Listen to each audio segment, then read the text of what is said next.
Là, ça va être un petit poème. Un petit poème, je préviens, lecteur averti uniquement. Je ne l'ai pas posté sur lapassiondespodèmes.com. Merci. J'espère ne pas faire trop de fautes de lecture. Et je ne lis qu'une fois. Bien à vous, très cher lecteur. Ode aux viscères éclatés. Les tripes commencent dans la glotte. De là que partent les fausses notes. Il n'y a pas que les pinces sans rire qui ramassent leur crotte. Une fausse ressemblance avec le lard, l'heure creuse du jeûne, les contraint à se rassasier d'autre chose que de mets à savourer. Une bouchée après l'autre, pauvres goinfres, leur impression de remplir un estomac qui se vautre. Quand la trachée, si elle se trompe, inutile de l'opérer, il est bien trop radin. Revenons-en aux faits, entre autres des gestes, d'un déjeuner au frigidaire, qui était indigeste. Il ne semble pas si mauvais que s'il était du mois dernier, que le sortant de sa cloche, il fit renaître la peste. Leur saveur déglutie par une avidité pulmonaire, donnant de l'appétit à sa majesté ulcère. Blasphème pour certains, arène pour les autres, un repas divin rend les chiens en rut.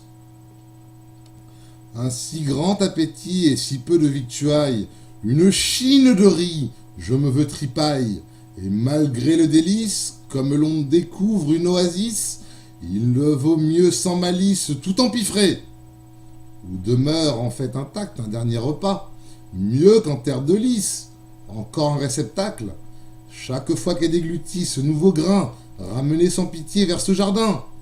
Le risque cependant à manger sans arrêt, concentré sur sa nourriture, vous piquez votre assiette. Où qu'il soit et bien tendre qu'il est, même votre steak peut disparaître. Dans un ventre bien mûr, qui subit cette usure, remplis-moi, au moins par respect. Confit de canard, petit pois de la Macédoine, hautaine cuillère remplie d'avoine. Par superstition, n'est-ce pas le hasard si la salière y passe également ? Je présume que vous n'en voulez pas de votre louche. Il y a un pied de porc dedans, et il remplirait un instant ma bouche.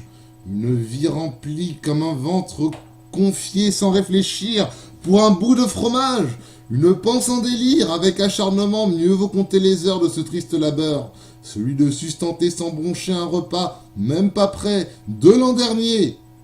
Comptez les heures, comptez les bouchées, les cuillères une à une, avalées.